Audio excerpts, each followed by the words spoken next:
আসসালামু আলাইকুম। আমি ডক্টর মোহাম্মদ শাহনওয়াজ বিশ্বাস। আমি নিউরোসার্জন এবং বিশেষজ্ঞ হিসেবে নিউরোসার্জারি বিভাগ ঢাকা মেডিকেল কলেজ হসপিটালে কর্মরত আছি। আমার ভালোবাসার দিকটা সব রকমের স্ট্রোক নিয়ে কাজ করা। এছাড়াও আমি ব্রেন টিউমার এবং আমাদের যে মেরুদণ্ড আছে, স্পাইনাল কর্ডের যে অসুবিধাগুলো আছে, যেমন আমরা খুব কমন একটি অসুবিধা আছে, আমরা পিএলআইডি বলে থাকি অসুখটার নাম। অনেক সময় মেরুদণ্ডে হাড্ডি সরে যায়, যেখানে আমাদেরকে এটা ফিক্স করতে হয়। আমাদের মেডিকেল বিজ্ঞানের ভাষায় আমরা বলে থাকি ডিকম্প্রেশন অ্যান্ড ফিক্সেশন। এই কাজগুলো করা হয়ে থাকে। সরকারি প্রতিষ্ঠান হিসেবে আমি ঢাকা মেডিকেল কলেজে এই কাজগুলো করছি এবং আমার প্রাইভেট চেম্বার হিসেবে ধানমন্ডি 2 পপুলারে, আর আমি সপ্তাহান্তে বৃহস্পতি শুক্রবারে রংপুরে গিয়ে থাকি। আমি চাই আমার মাধ্যমে আমার দেশের জনগণ নিউরোসার্জারি বিষয়ক অসুখগুলো সম্পর্কে শিক্ষিত হোক। তারা একজন বিশেষজ্ঞ নিউরোসার্জনের কাছে গিয়ে কোনো রকম বিলম্ব ছাড়া সঠিক চিকিৎসা গ্রহণ করুক, এটাই আসলে উদ্দেশ্য। আমাদের ডিজিটাল টুলস চিকিৎসা সেবার ক্ষেত্রে খুব গুরুত্বপূর্ণ ভূমিকা পালন করে থাকে। এটা ডক্টরদের জন্য খুব গুরুত্বপূর্ণ, আমাদের দেশের জনগণ এবং রোগীদের জন্য খুব গুরুত্বপূর্ণ। খুব সহজেই ইনফরমেশনগুলো পাওয়া যায়। এই উদ্দেশ্যে আসলে আমার এই ছোট প্রয়াস, যেন আমি নিউরোসার্জারি অসুখ সম্পর্কে আমাদের দেশের আপামর জনগণকে কিছুটা ধারণা দিতে পারি এবং তারা সঠিক সময়ে সঠিক চিকিৎসা সঠিক সার্জনের কাছে গিয়ে যেন গ্রহণ করতে পারে। এই জিনিসটা খুব গুরুত্বপূর্ণ এবং আমার কাছে মনে হয়েছে যে একটু সময় বের করলেই আসলে মানুষের জন্য এই উপকারটুকু করা যায়। তো নিউরোসার্জারি সম্পর্কে যদি বলতে হয়, নিউরোসার্জারি মানুষের মস্তিষ্ক, ব্রেন এবং মেরুদণ্ড বা স্পাইনাল কর্ড, এছাড়াও হাত ও পায়ের অনেক নার্ভ বা স্নায়ু আছে, এর বিভিন্ন অসুখ নিয়ে কাজ করে থাকে। আমিও এর মাঝে আছি।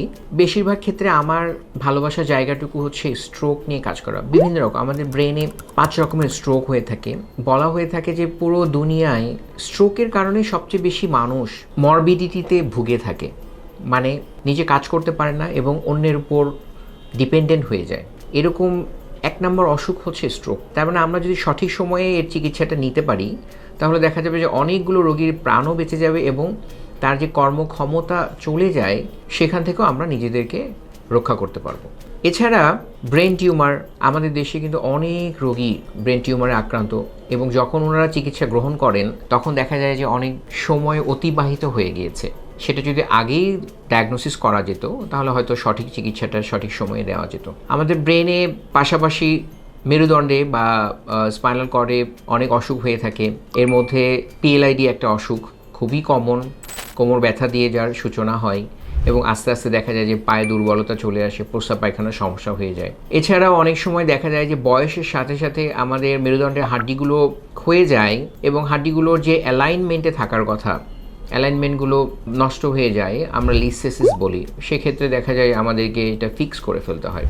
তা নাহলে কোমর ব্যথা থাকে, সাথে পা দুর্বলতা, প্রস্রাব পায়খানার সমস্যা হওয়ার সমূহ সম্ভাবনা থাকে। এই সমস্যাটুকু যে শুধু কোমরে হয়ে থাকে তা না, এই সমস্যাটুকু দেখা যায় ঘাড়েও হয়ে থাকে। একইভাবে যখন ঘাড়ে এই প্রবলেমগুলো হয়, তখন দেখা যায় যে হাত এবং পা, 4 হাত পাই দুর্বলতা চলে আসে, কাজ করার ক্ষমতাটুকু চলে যায়, প্রস্রাব পায়খানায় সমস্যা হয় এবং এটা সঠিক সময়ে যদি চিকিৎসা না নেওয়া হয়, দেখা যায় একেবারেই সে বেড রিডেন হয়ে যায়, অন্যের উপর ডিপেন্ডেন্ট হয়ে যায়।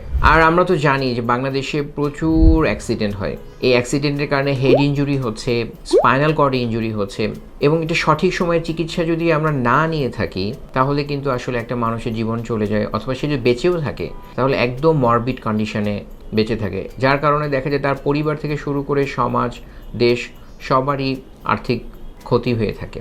আমাদের দেশের মানুষ নিউরোসার্জারি অসুখগুলো সম্পর্কে ধারণা পেয়ে থাকে, শিক্ষিত হতে পারে, সঠিক সময়ে সঠিক জায়গায় গিয়ে সঠিক চিকিৎসাটুকু গ্রহণ করতে পারে। তো আগেই বলেছি যে ডিজিটাল টুলস, বিশেষ করে ফেসবুকের পেজগুলো খুবই গুরুত্বপূর্ণ। এখান থেকে রোগীরা অনেক ইনফরমেশন পেয়ে উপকৃত হতে পারে। এই ধারণা, এই প্রয়াস থেকে আসলে আমার এই পেজটুকু অন করা। আমি চেষ্টা করব রেগুলারলি এই পেজে শিক্ষণীয় কিছু শেয়ার করার জন্য। আপনারা পেজটুকু ফলো করলে আশা করি আমাদের এই নিউরোসার্জিক্যাল অসুখগুলো সম্পর্কে আপনারা বেশ ভালো একটি সম্যক ধারণা পেতে পারবেন এবং আপনাদের উপকার হবে।